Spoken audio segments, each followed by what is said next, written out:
Welcome back, everybody, to the Baltimore Orioles franchise here on MLB The Show 21.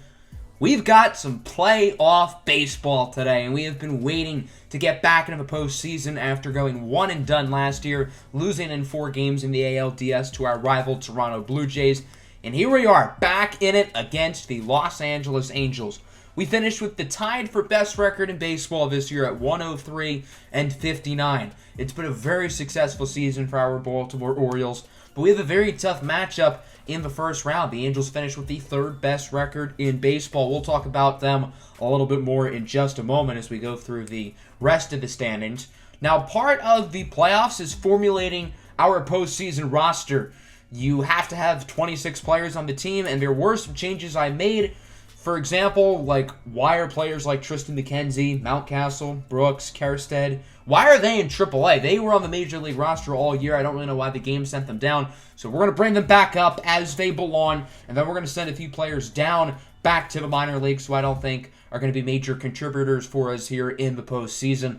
So there were some tough decisions. I wasn't really sure if I wanted to do Colin Poche or Christian Robinson. I ended up settling on sending down Robinson because he's been a little bit hot and cold this year. But overall, I do like our final roster. I'm happy with the 26 that we have.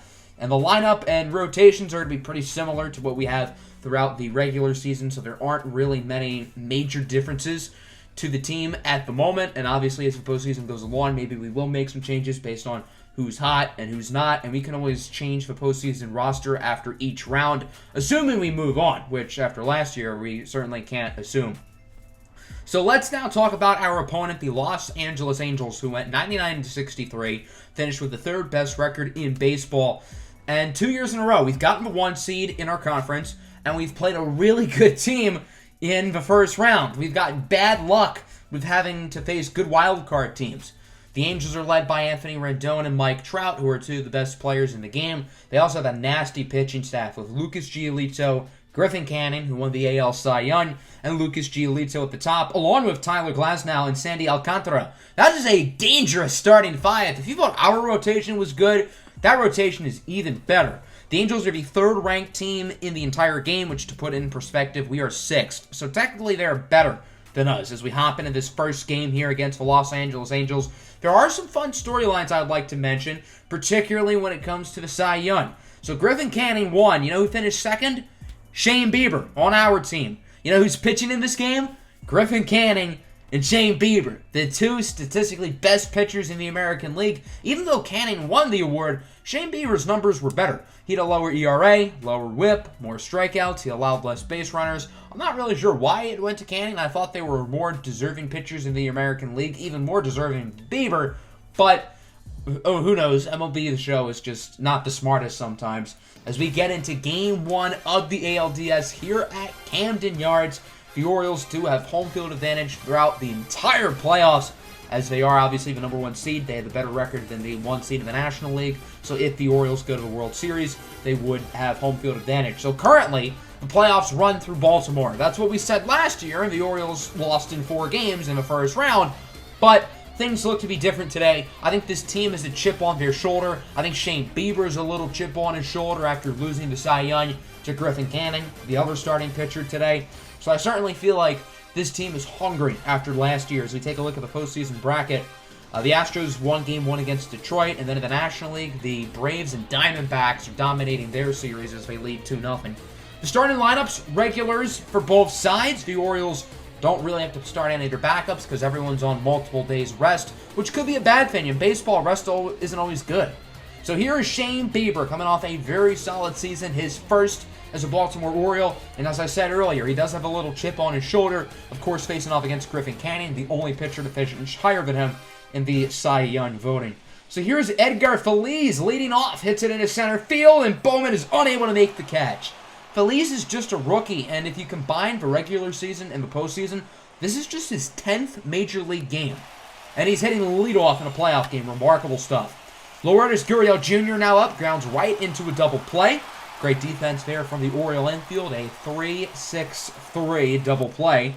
And now we get to Anthony Rendon, an MVP favorite for much of the year, but of course got outplayed by Baltimore's own Lenny Lynn and Louis St. John as he grounds out to short.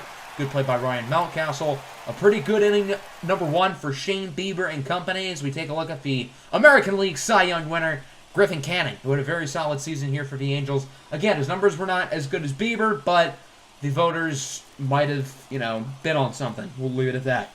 So Shed Long leads it off, 3-1 count, and that's going to bloop into center field for a base hit. So just like the Angels, Baltimore gets their first base runner aboard. A great opportunity to strike early as that brings up Adley Rutschman, who's been one of the best hitters in baseball the past week or so. That one barely goes foul. It really looked like it was fair, but just not quite. So now we go to the very next pitch. Count is 2-2. Grounds it right out the middle to Canning, and the Angels are going to turn a double play of their own. 1, 4, 3.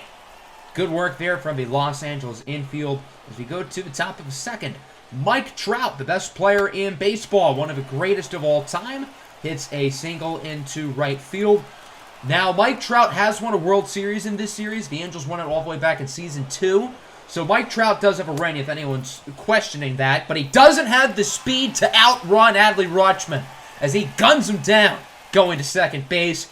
Adley Rutschman is a part-time ball player, full-time sniper.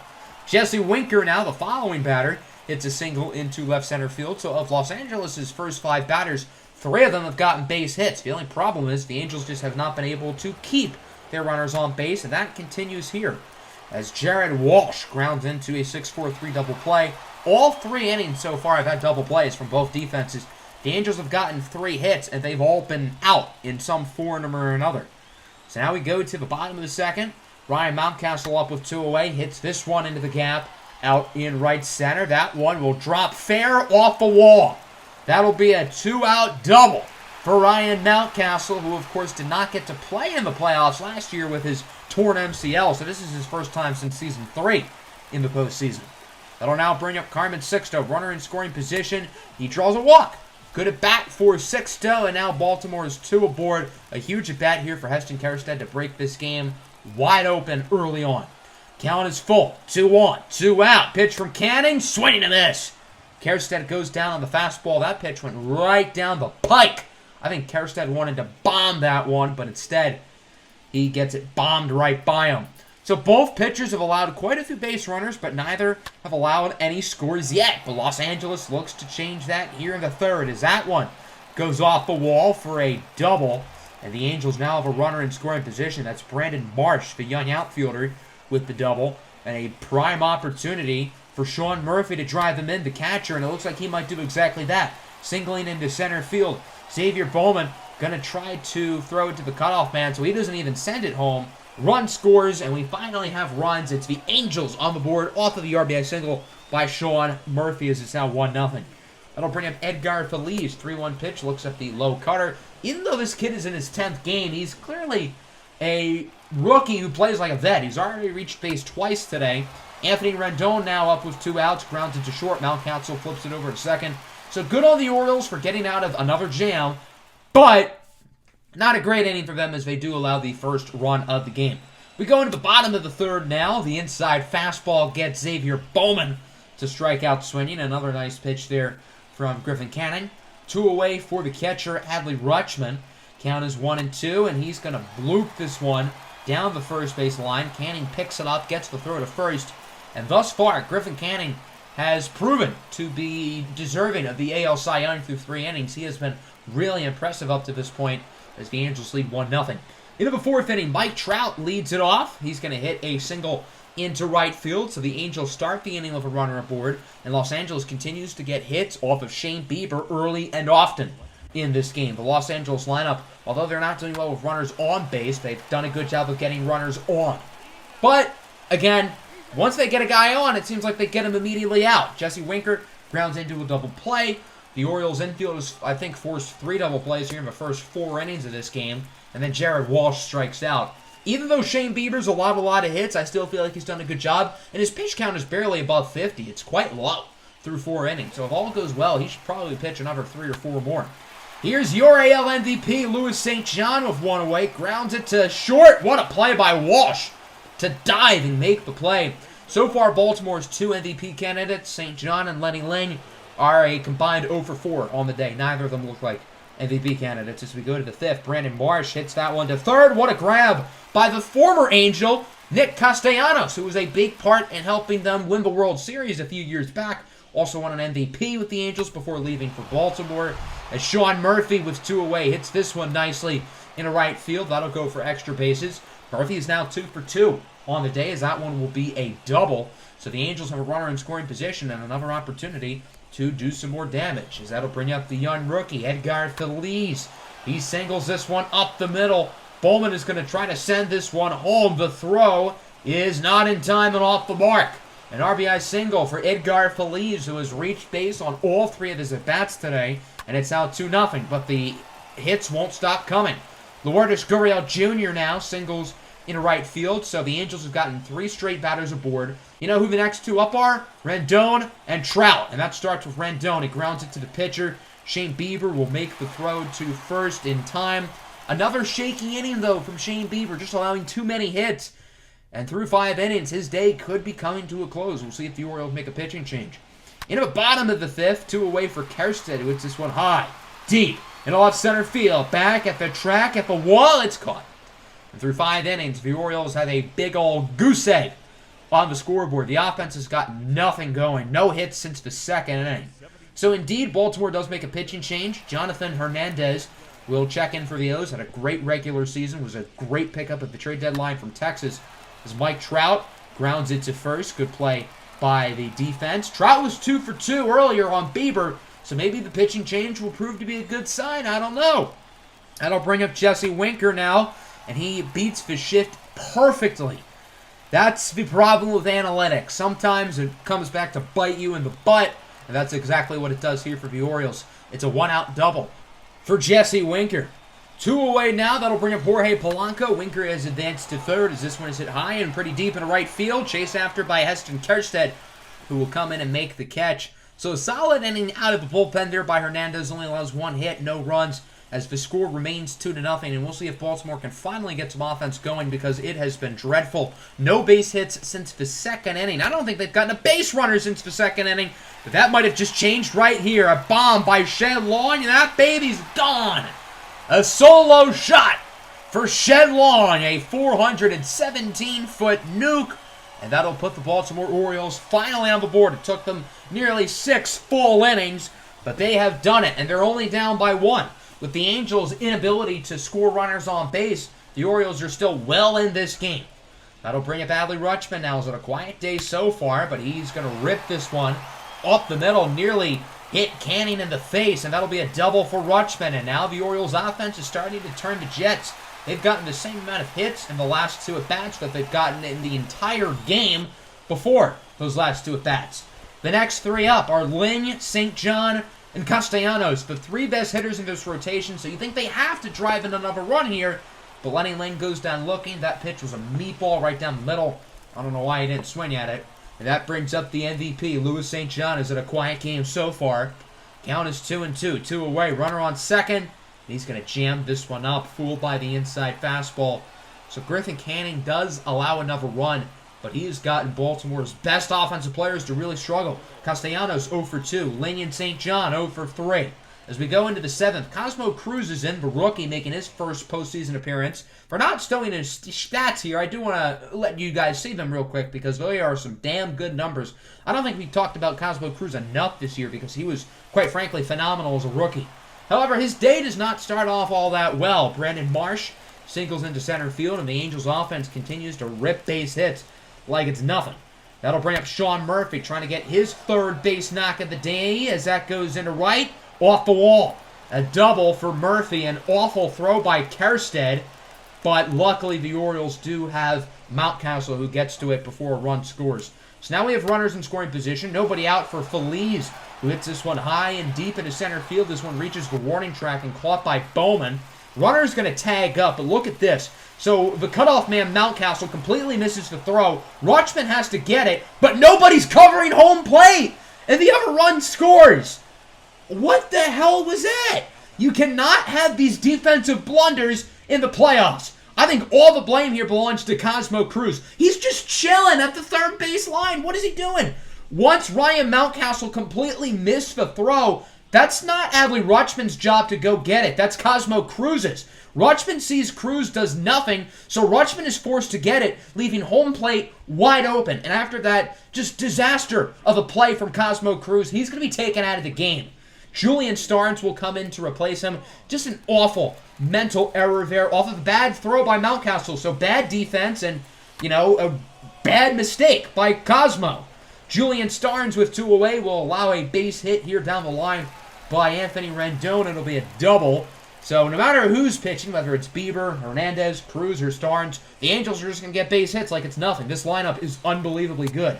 However, Starnes does strike out Mike Trout, so only 2 come across, but an inning that Baltimore really could have padded the bleeding had, they not had that really bad play from Cosmo Cruz. As we go to the bottom of the 7th, the Angels use the bullpen for the first time tonight. It'll be Raisel Iglesias, the former Cincinnati Red, who faces off against another former Cincinnati Red. It's Castellanos. That was ball 4, but he takes a swing and a miss on the outside slider. And although, obviously, Louis St. John and Lenny Lang are the stars of this team, Nick Castellanos is also one of the best offensive players on this roster, and he has not had a good game either. The young first baseman, Carmen Sixto, has had a pretty good day as he hits a ground rule double in the left center field. So that puts a runner on scoring position here for Heston Kjerstad, who's really struggled with runners on tonight. And that continues as he swings and misses at the low changeup. Another wasted opportunity there for the Baltimore Orioles, who find themselves down by 3 runs with just 2 innings to go. Brusdar Graterol is in here in the top of the 8th. Had a great season after being acquired by the Dodgers in the offseason as he tries to keep this a 3-run deficit. Jared Walsh up, 3-1 count with 1 away. That one looks to be outside. Ump says he doesn't go around, so it's a walk for Walsh. And the Angels now have a runner aboard. And with how this lineup is hitting, you think they might do some more damage. But that's not the case. Marsh weakly pops out to third, caught by Nick Castellanos. So Baltimore's down by 3, going into the bottom of the 8th inning. But if we learned anything from this team, they're a young, resilient unit. They don't quit, and they have a lot of talent. So I'm not ready to give up on them. Jaime Barria will enter here in the bottom of the 8th, pitched a little bit in the wild card win over the Yankees. As Elliot Ramos comes in to replace Xavier Bowman, he singles into center field. Throughout this series, Elliot Ramos has played really well in the postseason, so I'm curious here if this is a sign of things to come for the rest of the postseason. And if it is, Elliot Ramos is going to get a lot of playing time the rest of the way. That'll bring up Shen Long now, hit the home run in his last at-bat, but strikes out. Can't blame Long there. That was just a ridiculously good pitch by Jaime Barria. So with 1 away, that'll bring up Adley Rutschman, who also got a base hit in his last at-bat. Rutschman lines this one into right field for a single. So the Orioles still kind of have a chance. They now have 2 aboard. The tying run is up at the plate, and the next 3 batters are Lang, St. John, and Castellanos. Even if they're a combined 0 for 9, they're still the 3 best hitters on this team. You think one of them is going to step up here. That starts with Lenny Lang. They call that a strike. Wow, already not a great start to the at-bat. That was clearly outside. Angel Hernandez behind the plate, really trying to mess up Baltimore as Lenny Lang swings at a high fastball on the very next pitch. So now it is up to the MVP, Louis St. John, here in the bottom of the 8th inning with 2 on and 2 out in one of the most important at-bats of his young career. The count is 1-2. Pitch from Barria. This one is going to be weakly grounded to short. Polanco going to make the play. The throw is not in time! Louis St. John beats out the throw, and the bases are loaded. A huge opportunity here for Nick Castellanos to put the Orioles back in the game. 2-2 pitch. Hits this one high. Kind of deep in the left center, but not deep enough. The Orioles had the bases loaded, and they ruined their opportunity. That was their chance to get back in the game, and now coming back looks like nothing more but a pipe dream. Will Brooks, the All-Star, comes in here in the 9th inning, trying to just keep this one a 3-run game, but it doesn't start off well. Sean Murphy gets his 4th hit of the game. Yes, he is 4 for 4. That's the 9-hole hitter out of the Angels lineup. 4 for 4. Just can't happen. Unacceptable. Lourdes Gurriel Jr. singles into left field. So regardless of who the pitcher's been, the Angels just been knocking hits all day. I mean, this is a problem. Although they only have 4 runs, a lot of that's been because they've been unlucky. The Orioles nearly turned another double play there. Nice line out by Sixto, unable to tag the runner, which would have ended the inning. That'll bring up Mike Trout, who grounds this one up the middle. Mountcastle, the throw to first, is in time. So again, the Angels leave multiple runners on base, and just like the Orioles, they have not done well tonight. with runners on. They've capitalized off of bad mistakes by the defense, which is why they have 4 runs. So now Aaron Sledgers is in for the save. Had a great season as Los Angeles' closer. All he has to do is get 3 outs, and the Angels will win Game 1. That starts with Ryan Mountcastle, who bloops this one. Barely fair, might have broken his bat, and it is caught for the first out of the inning. Now the Orioles are down to 2. So for the next at bat, it will be Carmen Sixto, who's reached base twice today. Hits this one solidly into right field. It will not drop. Caught for an out. And now Baltimore is down to their final hope. And it was Heston Kjerstad, but he has just performed really badly today. So instead, it'll be Jalen Miller coming off the bench to get the at bat. Miller's had a pretty good season in less of a role than in past years, as he also breaks his bat. The throw from Sledgers to first is in time, and the Los Angeles Angels have won Game 1 of the ALDS by the final score of 4-1. I'm going to try to say this nicely, but the Orioles played awful today. And I am getting deja vu from last year in the playoffs. I mean, this team was so good in the regular season, and to just choke early in the playoffs. Now, it's only 1 game. I'm not going to hit the panic button yet, but I am starting to walk towards said panic button. We allowed 15 hits today, which you just can't do in the postseason with our level of pitching. Now, none of those were home runs. Not a lot were extra base hits, just a bunch of singles for the most part. But the Angels just got so many guys on base. As for us, our offense was not consistent. It was a little bit better as the game went on. We started to get more base runners late, but we didn't capitalize. We had that big opportunity in the 8th inning, and, well, we blew it. None of the pitchers, I would say, were all that impressive. I mean, Brusdar Graterol didn't allow a base hit, but other than that, Shane Bieber was fine, I guess. Hernandez was okay. Starnes was fine. Brooks was fine. And obviously, Cosmo Cruz, I don't really want to talk about that. So that's going to conclude today's episode. Normally, we would do 2 games, but I'm going to leave you guys on a cliffhanger. We don't have momentum in this series. We're down 1-0, and you're going to have to come back next time to figure out if the Baltimore Orioles can get things back on track, or if this team is just cursed and can't do anything in the playoffs. I hope everybody enjoyed the video. Make sure to like and subscribe. Peace out, and Merry Christmas / Happy Holidays.